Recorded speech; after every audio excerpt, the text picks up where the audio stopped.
Hello, Year 10, and welcome back to another week of learning. This week we are going to focus on the macronutrient carbohydrates, and hopefully you remember that term macronutrient is a nutrient that's needed in large amounts, and we've already looked at protein and fat. So today's driving question, if we could jot this down please and underline it like we normally would. The driving question is as follows: sugary or starchy carbohydrates? What is the difference? So to start today's lesson, we're going to have a go at some exam questions. So what I would like you to do is I would like you to write the exam question down. I want you to have a go at it, maybe looking back at your notes from last week, remembering, to always look at the amount of marks that are available and trying to compile an answer related to that. So I'm going to read through each of the questions and I will then give you the mark scheme. So question 1, I would like you to write down: fat is a macronutrient. Explain 3 functions of fat. Now, hopefully you remember that word function means what does that nutrient do in our body. Hopefully you realise that there are 6 marks, therefore you're going to need to state a point and then explain it further. So complete question A to start with. Okay, question B is as follows, so please jot this down and have a go. It says, dietary fat recommendations in the spotlight. Despite individuals following advice and reducing the amount of total fat in their diets, many are still experiencing health issues. This has caused current guidelines to be questioned. The question is as follows: evaluate the impact on health of reducing the amount of saturated fat in the diet. So the key word here is saturated. That is our focus. Have a look back at last week. See what a saturated fat is, see what it does for our diet. Therefore, if we reduced it, what would the benefits be? It's worth 6 marks, so again, you want 3 or 4 very well explained points. Have a go. And the last question, it says this: many people follow a vegetarian diet. Name 2 sources of protein found in a vegetarian diet. Again, it's 2 marks. Therefore, you only need to state 2 different sources. And I think the key bit here that you need to read carefully is that it's for a vegetarian diet. So if we jot that down and have a go. Okay, get a different coloured pen at the ready then, Year 10, and we're going to green pen our answers. So this mark scheme is for the very first question, which was looking at explaining the 3 functions of fat. Hopefully you would have written something about energy, that it provides energy. However, to get the 2 marks, you would have needed to have stated that 1 gram of fat provides 9 kilocalories of energy. Hopefully you've written about keeping the body warm, and that's because there's a layer stored under the skin to prevent heat loss. You may also have written about protecting the vital organs, but to get your 2nd mark, you need to state the vital organs. You may have said that it works with other vitamins, such as the fat-soluble vitamins A, D, E, and K. It bulks up the diet and it enhances food. So mark your answer, add in any extra points that you need to add in so that you have a complete answer for when it comes to your revision. Okay, this question here, this is the mark scheme for the question based on evaluating the impact of reducing saturated fat in our diet. So there's a number of different things here that you could talk about. Now, this mark scheme does the reverse, okay? So, for example, it says that too much saturated fat can be linked to high blood cholesterol. You may have written the other way around, so you may have written that by reducing the amount of saturated fat, you are potentially reducing your blood cholesterol. That is equally fine to the right. So the reason being is that cholesterol can be deposited on the walls of the arteries, causing them to narrow. You might remember that term atherosclerosis from last week, where there was a little image of the blood vessel getting narrower. Excess saturated fat is linked to coronary heart disease. Therefore, by reducing saturated fat intake, the risk of CHD is reduced. Again, too much saturated fat is linked to obesity, which causes additional physical and emotional risks to health. Too much saturated fat can cause weight gain, and that can lead to mobility problems. Too much saturated fat can be linked to diabetes. Reducing the amount of saturated fat eaten will ensure no excess fat is stored in the liver, which can reduce the risk of poor liver function and liver disease. And reducing the amount of saturated fat in the diet may reduce the chance of cancer. So please add in some of these answers to your answer that you have currently. And the last question then was related to naming 2 sources of protein for a vegetarian diet. You could not have said things like meat and fish because obviously vegetarians do not eat them. But what you could say is things like eggs, cheese, milk, corn, pulses, lentils, tofu.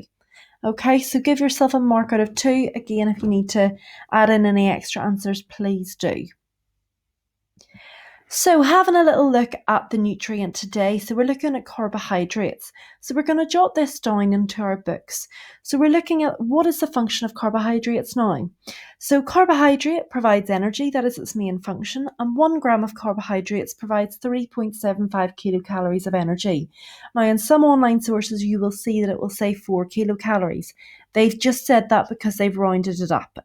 Either is perfectly fine to state though. Now, there's 2 different types of carbohydrates. You've got starchy carbohydrates and sugary carbohydrates. Your starchy carbohydrates are the type of carbohydrates that are more commonly known, and they provide you with slow release energy, therefore energy that will slowly release at different points in the day, keeping you sustained for longer. You then have got your sugary carbohydrates, which provides very quick but short-term energy. So for example, a sugary carbohydrate would be something like maybe a chocolate bar. When you eat a chocolate bar, you get a quick burst of energy. However, it doesn't last very long, and then you get this sugar slump slowly after. Hence why you then want to go get another chocolate bar, another drink of Coke, another sweet snack to help keep your energy high.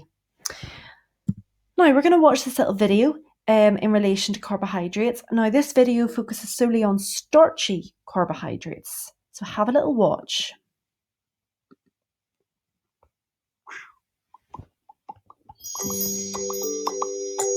Bread, pasta and potatoes belong to the starchy carbohydrates group. Which other foods do you think might belong to this group? Some that you might eat regularly are rice, noodles, breakfast cereal and porridge. These foods give us energy, which we need for everything from running around outside, to paying attention in class, to breathing. We can think of carbohydrates as the fuel that keeps our bodies running. Most of the foods in the starchy carbohydrate group are made with grains, such as wheat, oats, and corn. Potatoes are the odd one out.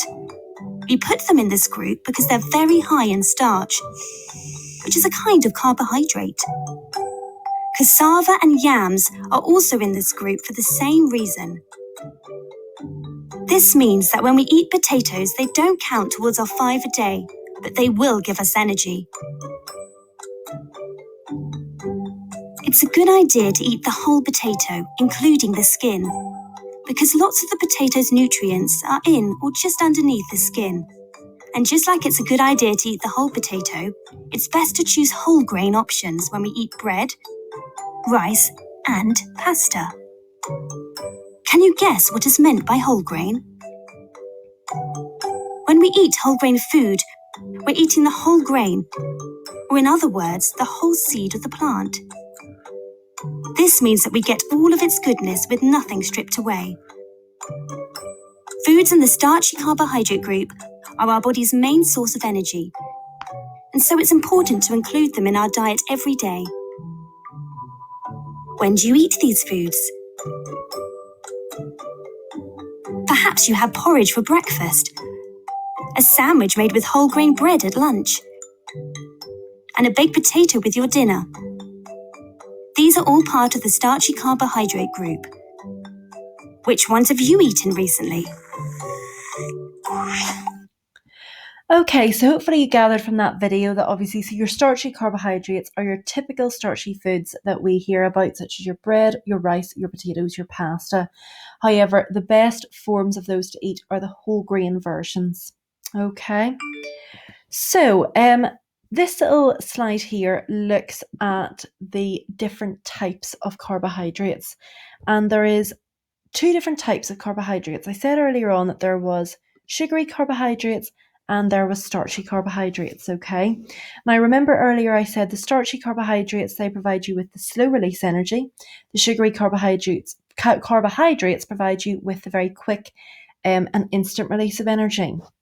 Now we're going to start off with the sugary carbohydrates, and yes, year 10, we're getting the pen out. This could go disastrously wrong. So the sugary carbohydrates can be broken down into what we call monosaccharides and disaccharides. Now, this word monosaccharide, notice how the first 4 letters spell that word mono. And hopefully from other subjects and just general knowledge, you know that mono means one. Therefore, monosaccharides are made up of one single sugar molecule. That is it. Now, examples of monosaccharides are the likes of honey, fruit, and galactose. You then have got your second form of sugary carbohydrates, which is your disaccharides. Notice that word di, and hopefully you know that that the word di means two. Therefore, if you put 2 and 2 together, quite literally, you will realise that a disaccharide is made up of 2 monosaccharide units joined together. Examples of disaccharides include cane sugar, milk, sweet potatoes. And then we've got our starchy carbohydrates, okay? They are called polysaccharides. And again, the hint is in the name poly.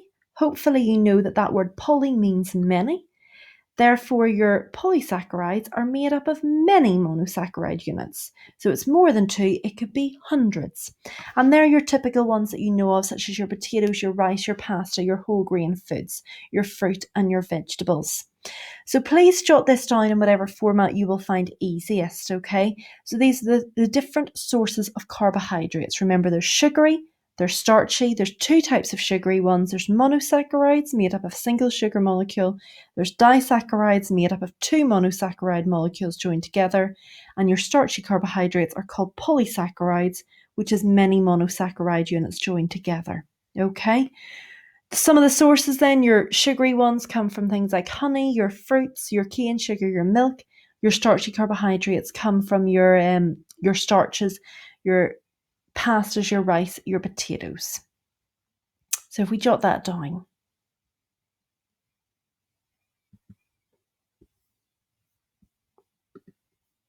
Okay, right, we're going to try and move on. We're going to try and clear the screen and see if this works. We should. Oh, look at this year 10. Nothing like a little bit of a problem. Skip on. There we go. Finally. Now, I've got 4 questions here that I want you to have a go at. So I want you to jot down the 4 questions and I want you to go off and research the 4 answers. So question 1, list 3 foods that are good sources of starchy carbohydrates. Number 2, why is sugar sometimes referred to as empty calories? Number 3, suggest 3 health problems that could arise from having a high sugar diet.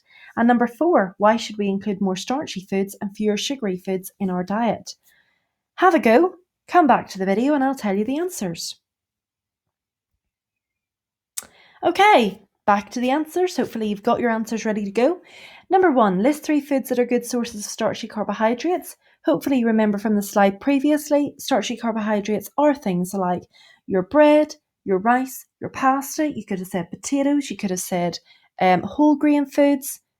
Those are some of the examples you could have said. Number 2, why is sugar sometimes referred to as empty calories? Hopefully if you googled that word empty calories, you would have found out that really sugar provides calories. However, they're empty calories because sugar actually provides you with no other nutrients. Therefore, it is useless for our diet. That's why it's called empty calories. Number 3, suggest 3 health problems that could arise from having a high sugar diet. The first one, tooth decay. The second one could be obesity. The third one could be the likes of type 2 diabetes or high blood sugar levels. Those are some of the examples you could have written down. And number 4, why should we include more starchy foods and fewer sugary foods in our diet? Well, hopefully you remember from the functions of carbohydrates that starchy foods provide you with slow release energy. Therefore, it's much better in terms of it reduces our likelihood of snacking. However, if we have fewer sugary foods in our diet, you're less likely to have obesity and high blood sugar levels. And that's because your sugary foods will provide you with very fast release energy, which means you're more likely to snack. So hopefully you got them right. If you didn't, fix up your answers and make sure you've got the perfect answer before moving on. Okay, we're going to look at this word glycemic index then. So, carbohydrates are directly linked to the glycemic index, as the glycemic index is a ranking of carbohydrate-based foods, or carbohydrates foods, based on their effect on our blood glucose levels. So, let's explain that a little bit further. So, foods that are absorbed slowly into our bloodstream will have a low GI rating. Then foods that are absorbed quickly will have a higher rating. So the glycemic index is simply a ranking about how quickly or how slowly foods will affect our blood glucose levels. So foods that are absorbed slowly will have a low GI rating, foods that are absorbed quickly will have a high GI rating. So if we jot this down, and I'm going to get you to do a little bit of work on GI ratings next. Okay, so to help you sort of look at glycemic index in a little bit more detail, I want you to have a little look, and once again, everything's hidden down below. Hang on. Let's see if I can actually access this little, we're going to just have to go with this. Let's access this little site. So hopefully you'll be able to access it. So it's the British Dietetic Association. You're looking at the glycemic index food fact sheet. And I want you to make some notes on glycemic index to improve your knowledge and understanding, okay? So it tells you what the glycemic index is. Some other important things to jot down would be what are low glycemic index foods and what are high glycemic index foods. So let me see if I can find it. So a little bit of it is in here, okay, because it says that low glycemic index foods and drinks are more slowly digested and will make your blood glucose rise more slowly. These are sometimes called slow release carbs, okay? So that is the likes of your starchy foods. And then it describes here what foods that have a high glycemic index are. So what I would like you to do is to have a little look at this website and jot down some notes on low GI and high GI and the foods that can affect it. Okay, and that has brought us to the end of carbohydrates. And again, just to sum up carbohydrates in a really nice way, we're just going to watch the GCSE pod to sum everything up, all right?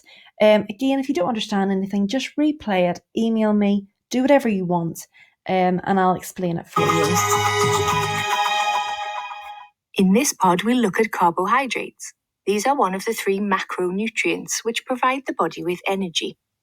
There are 3 different types of carbohydrate: sugar, starch, and fiber. Let's look at each of these in turn. Sugars are a sweet form of carbohydrate. They're considered to provide empty calories as they are deficient in every other nutrient. However, they do provide energy and they sweeten and flavor foods. There are 2 distinct structures: monosaccharides and disaccharides. Monosaccharides are sometimes referred to as simple sugars because they are the most basic unit of carbohydrates. Examples include glucose, which is found in fruits and some vegetables, fructose, which is found in fruit and honey, and galactose, which is found in milk. Disaccharides are created when 2 monosaccharides are joined together. For this reason, they're sometimes known as double sugars. Maltose, which is a glucose and glucose pairing, is one such example. It is found in barley. Sucrose, which is a glucose and fructose pairing, is found in sugar beet and sugar cane. Lactose, which is a glucose and galactose pairing found in milk, is another disaccharide.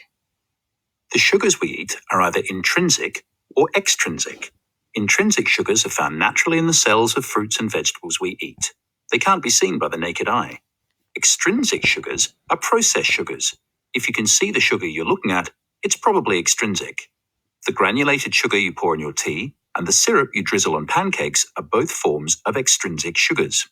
High consumption of extrinsic sugars is widely considered to be associated with health problems like tooth decay, obesity, and type 2 diabetes. Some carbohydrates are not sugars. They're not sweet to the taste. The non-sugars are known as polysaccharides. Poly means many, which might give you a clue as to the name. Polysaccharides are long chains of monosaccharides or disaccharides joined together. They can be split into simple and complex structures. Simple polysaccharides include starch and fiber, which we'll talk about in further detail. Complex polysaccharides include pectin, which is found in the berries used in many jams, as well as gums, which are created from plants such as seaweed. Starch is a type of simple polysaccharide. It can be found in root vegetables, as well as potatoes, cereals like wheat, rice, barley, and oats, and bread and pasta. Starchy foods provide a slow release of energy and are incredibly filling. Unlike sugars, which quickly release glucose and fructose, starchy foods release their glucose in a steady manner. This leads to greater stability in the blood sugar levels in the body. Starchy foods also provide a variety of nutrients. For example, cereals contain the vitamin B complex. If an excess of starch is consumed, it will be stored in the body as fat. Fiber is also a simple polysaccharide. As it is not starch, it is often referred to as a non-starch polysaccharide, or NSP. This is the cellulose found in the outer skins and flesh of fruit and vegetables. It isn't digested by the body, so it isn't broken down to provide energy. However, it still has a series of important functions in the body. The nature of these functions depends on the type of fiber and whether it is soluble or insoluble. Soluble fiber is found in the flesh of fruit and vegetables, as well as oats and lentils. Digestion slightly breaks down this type of fiber. It leaves it as a gelatinous substance which can coat the digestive tract. This speeds up digestion, in turn keeping blood cholesterol levels down. Insoluble fiber is found in the outer skins of fruit and vegetables, as well as whole grain cereals and bread. The body cannot digest insoluble fiber at all. Instead, it acts as a bulking agent that absorbs the end products of digestion, including water. This bulks out feces, allowing waste products to be properly removed from the body. Too little fiber in your diet can lead to constipation, bowel disorders, and even appendicitis. Eating a sufficient amount can lead you to feeling fuller and protect you from digestive problems. Adults should consume 30 grams of fiber per day, though those with digestive issues may need to consume a different amount. In total, the average adult diet should contain about 260 grams of carbohydrates per day. Of this, the total amount of sugar should not exceed 90 grams. Okay, so there's our GCSE pod on the carbohydrates. Now, please do note that in that GCSE pod video, it did talk about NSP and fiber. I haven't covered that just yet in our series, so I will look at that in the coming weeks and get a little podcast up for you to do some work on. So obviously, if you're watching this in the correct week, there's a quiz on Show Me Homework. Head over and do it now. And just well done, Year 10, for keeping up all the good work. I hope you're all embracing life at home and are enjoying these little podcasts. So please leave any feedback, any questions, just email me. You know where I'm at, and I'm always willing to help. So I'm going to send my love to you all, and I'm going to drop out of here. All right, goodbye.